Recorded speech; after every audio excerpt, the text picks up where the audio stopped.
Hello everyone, this is Tim, and today is going to be a little improvised dungeon, cavern, whatever you want to call it, with Sharpie markers and this little fine point pen from I guess it's Optimus. I got this in a dollar store. It's from like Ink, INC. But yeah, so little of this, little of that, and I got a Sharpie ultra fine point as well. So it's all black and in different layers and whatever. But the idea was to quickly fill up the paper. Like I've used hatch marks in the past. I've used different colors. I've just colored it in. But this chisel tip, actually, I forgot to mention that part. I really enjoy this type of marker. See how it's like extra thick, has extra, marker juice, whatever you'll call it, in here. And the idea is just to quickly get something on paper that, kind of takes up a lot of space, fills it in a little bit. I don't know, just something to get you started, like kind of get you going. I'll show you what I worked on recently. Should have been more prepared, but whatever. So this took me about like 10 to 15 minutes, I think. And again, it's just like kind of just making some jagged marks. The black is like the rock that's in the background, and like the white graph paper is where I would put like dungeon rooms and so forth. So I did that yesterday. A couple days ago, I did this one. And this was less jagged, but, I wanted to use some extra vivid colors. I wanted to draw some little monster guys. Where was it at up there? Like I have like these brain fungal things that give off light. Got some like dark altar over here to some extra planar deity. Some little guardian here that throws big chunks of metallic, bent weapons and things at people. Got like this little orchard over here for these like medicinal berries that are guarded by statues that are made from ashes of cremated wizards. There's like a little portal maybe thing over here with this like cursed half divine being. Maybe a teleportation circle thing. So this kind of started with just me just putting this black on this paper and then filling in the details later. Oh, I have this big giant river of demon blood too, because every dungeon could use a little bit of underground demon blood in a river. So yeah, that's kind of what this will turn into, hopefully. And I'm just gonna go. So kind of like Bob Ross, right? You just kind of like start somewhere. It doesn't really matter where. I like to kind of like have a little background thing so it doesn't bleed through all my other papers. Use like a manila folder. But yeah, just like I like to take it like right to the edge too. Just like and kind of like fill it in. So I like to use like the flat, like kind of up and down to make it like jagged edge. And again, you don't have to be like an artist, I guess, per se, to even try to do this kind of method. Like, I don't know, maybe you got some jagged stuff there. You just fill it in, And that's this little chisel point. I really like it because most of the time these big markers have like a dull point, and it's really hard to get some like, I don't know, it kind of looks like muffled or fuzzy. I really don't like the way it looks when you're drawing with a big marker like that. But this one's a little different. I'm really enjoying this one. I think my daughter and wife got me this for Christmas recently. Like I said, this would normally be like, I don't know, little hatch marks, little whatevers.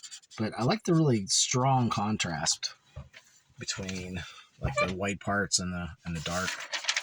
It's just very evident where your characters can move and where they can't. And like you can kind of reveal this with as you go to the players, like a fog of war sort of situation. Just cover it up a little bit. I had some people said, well, why don't you like draw in like pencil first? And I guess I used to, but I just didn't like the way it looked, like having graphite down and then marker on top of it. It just wasn't, it wasn't working for me. Maybe that would work for you. But again, like maybe you have like a big swath right here. Just be jagged and whatever. And it's fantasy, so it can be, whatever you want. Someone said, is that like cold lava from like an eruption or whatever? And I'm like, honestly, it's just squiggle marks, but I mean, that sounds intelligent. Maybe the lava cooled quickly. That's why it's so jagged. But in my brain, it's just like, I'm just making marks on paper, and If I don't like the way it looks, I'll add to it. Or if I like make a mistake or a flaw, then that will become part of the dungeon. Maybe I wanted a big room, but I don't know. I dropped my marker and there's a big mark on it. Well, maybe there's like a pillar now or something. Support column, like that sort of thing. Also, I forget who it was, but they were posting images like this that are more structured. So, maybe like you got these like natural like rock outcroppings, but maybe you want to build off of them in more defined ways, like just draw a line. So these markers I noticed like at the points will kind of like more marker stuff will come out. I've noticed that for whatever reason this one from Dot Ink, this Optimus fine point, it's not as it doesn't bleed as bad. That's the word I'm looking for. So maybe you can like just do it a little bit different, see it's a little bit more fine, and whatever combination of stuff works for you. Like if you don't like the way a certain marker works, just switch it up. I like to move the paper too. So like this one has more like finer points at the end. It doesn't bleed as much, but you can go back later and just like fill it in.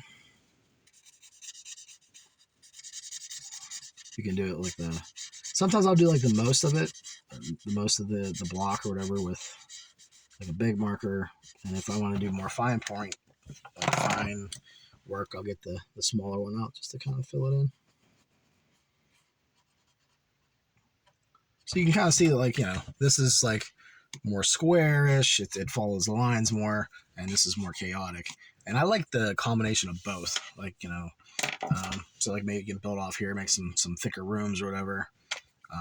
But yeah, and you gotta figure out like, okay, where do I want my entrance? Like maybe this is the main entrance. This is where they're going to be coming from. So you want to like leave an opening there, and then just do some more squiggles. And you can like leave spaces too. Like maybe there's like a there's a passageway there that someone has excavated through the rocks. And I like the idea too of like spelunking and like narrow passages. What is that movie? I can't think right now, but maybe they have penalties to squeeze through there, like this, like narrow passages, like maybe like right through here. They're like crawling and squeezing through like claustrophobic little paths. And again, so people usually ask me like, so did you think of this before you started drawing? Like, what was your intent? And sometimes I might have an idea, like I want these to be more like natural looking caverns, or if I'm going the blocky route, maybe it's like a dwarven fortress, like the Mines of Moria that has been abandoned or taken over by other creatures. You can think too like cultures, like maybe certain cultures have taken over, and yeah, sure, it was this originally, but they have a different style, they have a different technique. I've even shown that sometimes with different media. You can use collage. You can get some National Geographic things and cut those out. It can look a little bit trippy if you're not prepared for that kind of look, but like you'd be surprised what kind of colors just like ads and things in National Geographic have, and you can just use those. You wouldn't even have to fill them in. You just got to glue them on this paper here.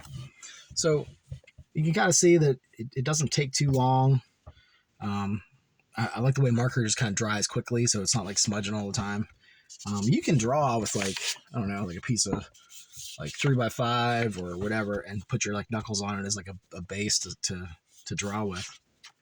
But yeah, I'll just do this and fill it in a little bit. I like to try to motivate people to do things on their own, like just give it a try. So if anyone out there does this, just let me know. It doesn't have to be perfect. Like you can add to it later. You can modify it. Like maybe you're like you zigged instead of zagged. You're like, well, okay, maybe I'll put more detail in this section, or this section looks a little too wild. I'm gonna try to like tame it, with like some sort of civilization, building technique, types of architecture, whatever culture you're trying to have take over that part. I've even used crayons a couple times. It doesn't look as good, obviously, but when you're running a game, it's nice to just be able to see visual cues like, yeah, it's nice to have like letters and key dungeons, and this symbol always needs this or means this. But it's also kind of neat to just like improvise just based on looks alone, or it'll just give you ideas. Like, okay, so like the first encounters where it's like, okay, there were some thieves and some looted corpses and things, and I wonder why they're here. Why are those bandits here?